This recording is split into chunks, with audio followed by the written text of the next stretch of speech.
بیٹی باغی ہو رہی ہے ایسے انسان کے لیے جس سے ملے اسے بمشکل 4 دن ہو گئے۔ شرین آئی تھی، وہ بتا رہی تھی کہ دادا نے اس کے لیے تمہارا رشتہ دیا تھا۔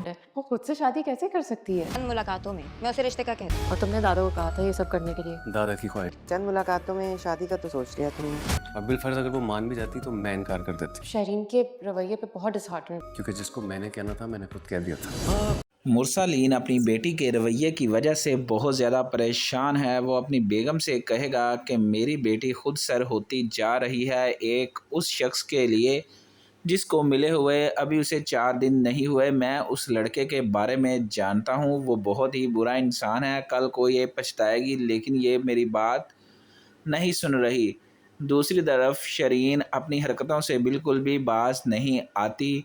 وہ انسا سے ملے گی اور اسے کہے گی کہ میرے لیے تمہارے ہسبینڈ یعنی کہ انس کا رشتہ آیا تھا اور میں نے انکار کر دیا۔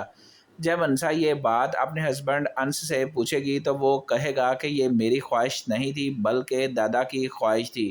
میری جو خواہش تھی وہ تم تھی، اس لیے میں نے تم سے شادی کر لی ہے۔ اب تم مجھ پر شک کرنا چھوڑ دو، کیونکہ تم اچھے سے جانتی ہو کہ مجھے شرین ذرا بھی پسند نہیں ہے، کیونکہ اس کی حرکتیں بالکل بھی میچ نہیں ہوتی۔ دادا کی خواہش پوری کرنے کے لیے دادا نے ہی رشتہ مانگا تھا، لیکن جب مجھے پتہ چلا تو میں نے دادا کو صاف انکار کر دیا تھا کہ مجھے ایسی لڑکی سے شادی نہیں کرنی جس کی نظروں میں دوسروں کا کوئی حیا نہ ہو اور نہ ہی عزت ہو۔ دادا میری بات سمجھ چکے تھے، کیونکہ انسا نے ان کے سامنے میری بات نہیں سنی تھی۔ یہ باتیں جب انسا سنے گی تو اسے تھوڑا سا اطمینان حاصل ہوگا اور وہ کہے گی کہ میں تم سے ویسے ہی بات کر رہی تھی۔ اب دونوں میاں بیوی اس بات پر بات کرتے ہیں کہ یہ سب کچھ کیسے ہو گیا۔